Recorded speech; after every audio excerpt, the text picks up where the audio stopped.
اپنے شوہر سے بات کرنا۔ 3 دن کے بعد میں نے ڈرتے ڈرتے شوہر سے بچے کو نورانی بابا کے مزار پر لے جانے کی بات کی تو خلاف توقع میرے شوہر نے بلا چوں چراں فوراً مجھے جانے کی اجازت دے دی۔ تب میں نے خدا کا شکر ادا کیا اور اطمینان کا سانس لیا۔ دوسرے دن دونوں بچوں اور مختصر زد راہ سمیت میں اپنے 20 سالہ بھانجے کو ساتھ لے کر بس اسٹینڈ پر پہنچ گئی، مگر اس سے پہلے کہ میں بس میں سوار ہوتی میرے پیٹ میں شدید قسم کا درد اٹھا۔ میں درد کے مارے بلبلا کر رہ گئی۔ سمجھ میں نہیں آ رہا تھا کہ یہ درد کیسا تھا۔ اس سے قبل مجھے اس قسم کی تکلیف کبھی نہیں ہوئی تھی۔ مجبوراً مجھے گھر واپس آنا پڑا۔ دوسرے دن بابا کو بتایا تو انہوں نے مسکراتے ہوئے کہا، بیٹی یوں جب اکیلی باہر جاؤ گی تو ہر بار درد اٹھے گا۔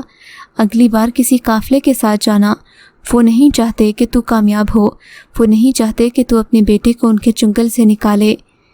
اس وقت محفل میں ایک خاتون بھی موجود تھی، وہ ہماری باتیں سن رہی تھی۔ تب اس نے مجھے بتایا کہ اگلے ہفتے ان کا ایک قافلہ بابا نورانی شاہ کے مزار کی طرف روانہ ہوگا۔ خاتون نے کہا کہ تم ہمارے ساتھ چل سکتی ہو۔ ان خاتون کا نام باجی زرین تھا۔ وہ بہت ملن نثار اور لوگوں کی مدد کرنے والی خاتون تھیں۔ تھوڑے ہی عرصے کے بعد میری ان سے دوستی ہو گئی جو آج تک قائم ہے۔ اب مجھے ایک ہی بات کا ڈر تھا کہ اتنا لمبا سفر میں کیسے طے کروں گی۔ میں نے ڈرتے ڈرتے بابا جی کو اپنا مسئلہ بتایا۔ تب میری بات سن کر وہ بولے، بیٹی تم فکر نہیں کرو، تم یہاں سے یوں جاؤ گی جیسے چڑیا اڑتی ہوئی جاتی ہے اور واپس بھی ایسے ہی جاؤ گی۔ اللہ تعالیٰ تمہارا مددگار اور حامی و ناصر ہو۔ ان کی بات تو میری سمجھ میں نہ آئی، البتہ ان کی شخصیت پر یقین تھا کہ میں ان کی بات پر مطمئن ہو گئی۔ ٹھیک اگلے ہفتے کے بعد تقریباً 12 افراد پر مشتمل ہمارا قافلہ شاہ نورانی کے لیے روانہ ہو گیا۔ اس میں مرد اور خواتین بھی شامل تھے۔ جب میں گاڑی میں بیٹھی تو تھوڑی ہی دیر کے بعد مجھ پر غنودگی سی طاری ہو گئی۔ پھر نہ جانے کیا ہوا، میری آنکھ اس وقت کھلی جب زرین باجی نے مجھے جھنجھوڑ کر جگایا۔ باجی کہہ رہی تھی، اٹھو، نورانی بابا کا مزار آ گیا ہے۔ اب مجھے بابا جی کی چڑیا کی طرح اڑ کر جانے والی بات سمجھ میں آئی۔ سب سے پہلے ہم نے فقیر بابا کے مزار پر حاضری دی۔ کہتے ہیں کہ جو پہلی حاضری اس مزار پر نہیں دیتا اس کو آگے جانے کا راستہ ہی نہیں ملتا۔ خیر، ہم لوگوں نے بلاول شاہ نورانی کے مزار پر حاضری دی، چادر چڑھائی اور نعت کا نذرانہ پیش کیا۔ شام کے سائے ڈھلنے لگے، رات کے اندھیرے ہر طرف پھیل گئے۔ باجی زرین نے مجھ سے کہا کہ چلو اب تم اپنے بچے کو ساتھ لو، مزار کے اندر جا کر تمہیں سونا ہے۔ زرین باجی کی بات مجھے سمجھ میں نہ آئی، لیکن میں زیادہ سوال نہیں کرتی تھی، جو کہا جاتا اس پر عمل کرتی۔ میں نے دیکھا مزار کے اندر والے کمرے میں ایک نورانی چہرے والی خاتون بھی بیٹھی ہیں۔ میں نے ان پر ایک نظر ڈالی تو دیکھا وہ بھی مجھے انتہائی غور سے دیکھ رہی تھیں، زیر لب کچھ بڑبڑا رہی تھیں۔ میں نے اپنا بچہ اور چادر لی اور باجی کے ہمراہ مزار کے زنانہ حصے میں آ گئی۔ مزار کے باہر احاطے میں دیوار کے ساتھ چارپائی بچھائی۔ پہلے اپنے بچے کو سلایا، اس کے ساتھ میں اور باجی برابر میں سو گئی تھیں۔ چاروں طرف اندھیرا تھا، صرف مزار کے اندر ہلکی ہلکی روشنی اور بھینی بھینی خوشبو آ رہی تھی۔ مزار کے احاطے کے بیچ ایک 5 شاخوں والا درخت ہے جو پنجتن پاک کے نام سے موسوم ہے۔ آسمان پر پورے چاند کی روشنی پھیلی ہوئی تھی۔ نہ جانے یہ رات کا کون سا پہر تھا کہ اچانک میری آنکھ کھل گئی۔ سامنے صحن میں نظر پڑی تو درخت پوری طرح زور زور سے ہل رہا تھا، جیسے اسے کوئی خود ہلا رہا ہو۔ ڈر کے مارے میں نے اپنی آنکھیں بند کر لی۔ ابھی آنکھ لگے مجھے تھوڑی دیر ہی ہوئی تھی کہ اتنی ڈراؤنی اور بھیانک چیخ کی آواز سنی کہ میرے رونگٹے کھڑے ہو گئے۔ زرین باجی بھی چیخ کی آواز سن کر اٹھ گئیں، پھر ہماری نظریں سامنے جا کر ٹھٹک گئیں۔ ہم سے 4 فٹ کے فاصلے پر بالکل ہمارے روبرو 2 اونچے لمبے آدمی سفید شلوار قمیض اور سر پر امامہ باندھے بیٹھے تھے اور ہمیں گھور رہے تھے۔ زرین باجی نے کڑک دار آواز میں پوچھا، کیا بات ہے بھائی، تم کون ہو؟ نہیں، ہم آپ کو کچھ نہیں کہتے، ان میں سے ایک نوجوان نے جواب دیا۔ کچھ دیر کے بعد ہم دوبارہ نیند کی آغوش میں چلے گئے۔ صبح فجر کی اذان کے ساتھ ہم لوگ اٹھے اور نماز پڑھی۔ ناشتے کے دوران باجی کی زبانی معلوم ہوا کہ رات کو جو آدمی وہاں بیٹھے تھے وہ عام انسان نہیں تھے، بلکہ ان کا تعلق جنات کے قبیلے سے تھا۔ اس اطلاع پر مجھے خوف سے جھرجھری آ گئی۔ ناشتہ کرتے ہوئے زریں باجی نے میری توجہ آسمان کی طرف دلائی تو وہاں پر ایک عجیب ہی منظر تھا۔ سفید بادل کچھ اس طرح سے ملے ہوئے تھے کہ لفظ اللہ بن گیا۔ زندگی میں پہلی بار میں یہ عجیب و غریب منظر دیکھ رہی تھی۔ ہمارے علاوہ دوسرے بھی عقیدت سے قدرت کے اس نظارے میں محو تھے۔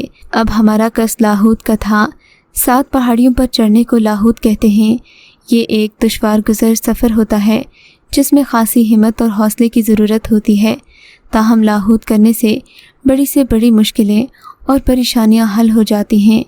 سب لوگ لاہور کی تیاری کر رہے تھے اور میں یہ سوچ کر پریشان تھی کہ 7 پہاڑیوں پر میں کیسے چڑھوں گی اور پھر نہ جانے میرا کیا حال ہوگا۔ میرے ساتھ میرا 2.5 سال کا بچہ بھی تھا۔ باجی نے مجھے تسلی دی اور کہا، تم فکر نہیں کرو، ہمارا ساتھ اللہ تعالیٰ کرے گا۔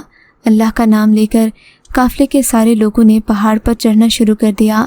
ہر پہاڑ پر پہنچ کر قافلہ 10 منٹ کے لیے رک جاتا۔ ہم پانی وغیرہ پیتے، پھر دوبارہ آگے چل پڑتے۔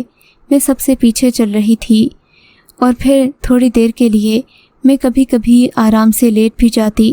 اس طرح ہم لوگوں نے 6 پہاڑیاں پار کر لیں، لیکن 7ویں پہاڑی سب سے بڑی اور مشکل تھی۔ جو لوگ شاہ نورانی گئے تھے انہیں اس بات کا بخوبی علم ہوگا۔ جن دنوں میں گئی تھی وہاں کوئی سہولت نہ تھی، بیت الخلاء بنانے کی بھی اجازت نہ تھی۔ 7ویں پہاڑی پر پہنچے تو بابا جی نے سب سے کہا، اپنے اپنے جوتے یہاں اتار دو، کیونکہ پہاڑی بڑے بڑے چکنے پتھروں سے بنی ہوئی ہے۔ ایک نوجوان جولائی کی گرمی دوسرے تپتے ہوئے چکنے پتھروں پر بڑی مشکل سے ایک دوسرے کو سہارا دیتے ہوئے ہمارا قافلہ آہستہ آہستہ نیچے اتر رہا تھا۔ کچھ لوگ میرے جیسے بھی تھے جو بڑی دقت سے نیچے اتر رہے تھے۔ پہاڑ کے بیچ میں لوہے کی گرل والی پتلی سی سیڑھیاں بنی ہوئی تھیں، اسے پکڑ کر نیچے اترنا ہوتا ہے۔ وہاں پہنچ کر ایسا لگتا ہے کہ انسان زمین اور آسمان کے بیچ ہوا میں معلق ہے۔ اتنا خطرناک سفر میں نے زندگی میں کبھی نہیں کیا تھا۔ کچھ لوگ تو نیچے پہنچ گئے اور مجھ سمیت اکثر ابھی اوپر ہی تھے کہ کچھ خدمت کار واپس آئے اور بڑی مشکلوں سے ہمیں گھسیٹ کر نیچے لے گئے۔ نیچے غار تھا جہاں پہنچ کر ہمیں لگا جیسے تپتے ہوئے صحرا میں ہم کسی پرفضا مقام پر آ گئے ہوں۔ غار میں اتنی ٹھنڈک تھی جیسے ایئر کنڈیشنر لگا ہو۔ غار میں پہنچتے ہی ساری تکان دور ہو گئی۔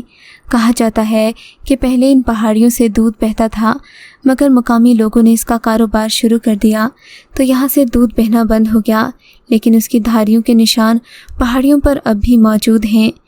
آتے وقت جو راستہ کٹھن اور دشوار گزار تھا، واپسی کے وقت وہ اتنا ہی آسان لگا۔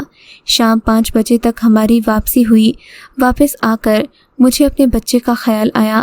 خدمتگار نے مجھے بتایا کہ آپ کے بچے نے بہت اچھا لاہور کیا، ہم سب سے آگے آگے آپ کا بچہ تھا۔ مجھے کافی حیرت ہوئی۔ تھوڑی دیر میں مغرب ہو گئی۔ ہم سب نورانی بابا کے مزار کے اندر گئے۔ باجی نے مجھ سے کہا کہ یہاں بیٹھ کر اللہ سے دعا مانگو۔ میں دعا مانگنے لگی۔ ابھی مجھے کچھ دیر ہی گزری تھی کہ مجھ پر وجد کسی کیفیت طاری ہو گئی۔ میں کسی اندیکھے عالم میں پہنچ گئی۔ میری روح پر ایک سرشاری چھائی ہوئی تھی۔ جب مجھے ہوش آیا تو مجھ پر بہت سے پوشیدہ راز منکشف ہو چکے تھے۔ مجھ پر ولی اللہ کی حقیقت کھل چکی تھی۔ ولی اللہ کے دوست ہیں، انہیں کسی قسم کا ڈر اور خوف نہ ہوگا۔ اس آیت کا مفہوم میں آج سمجھ پائی تھی۔ 1 ہفتے بعد جب میں بابا کی محفل میں گئی تو وہ مجھے دیکھ کر بہت خوش ہوئے۔ میرے بیٹے کو قریب بلا کر سر پر ہاتھ پھیرا اور کہا کہ سب سے اچھا لاہوت اس چھوٹے بچے نے کیا، میں اس بچے کو تحفہ دوں۔ پھر مٹھائی کا ڈبہ بیٹے کو دیا، اس میں برفی تھی۔ گھر آ کر میں نے اسے فریج میں رکھ دیا۔ آپ یقین کریں یا نہ کریں، 1 ماہ بعد بھی اس مٹھائی کا ذائقہ ویسا ہی تھا جیسے ابھی ابھی تازہ لائی ہو۔ اس کا ذائقہ اور خوشبو اتنی انوکھی تھی کہ اس سے پہلے میں نے کبھی ایسی ذائقہ دار مٹھائی نہیں چکھی۔ بہرحال اب میرا بچہ بالکل نارمل ہے۔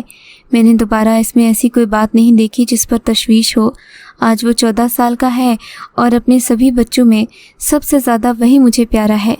دن میں نہ جانے کتنی بار وہ میرے گلے میں باہیں ڈال کر کہتا ہے، امی آپ کتنی اچھی ہیں، اور میں اس کی محبت دیکھ کر نہال ہو جاتی ہوں۔ اگر آپ کو یہ کہانی اچھی لگی ہے تو اس ویڈیو کو لائک کیجیے اور اس طرح کی مزید ویڈیوز دیکھنے کے لیے ہمارے چینل کو سبسکرائب کیجیے۔ اور ہاں، اگر آپ کی کسی دوست، رشتہ دار یا بہن کے ساتھ خدا نہ کرے ایسا کوئی واقعہ پیش آیا ہے تو ہمیں کامنٹ سیکشن میں اس کے بارے میں ضرور بتائیے۔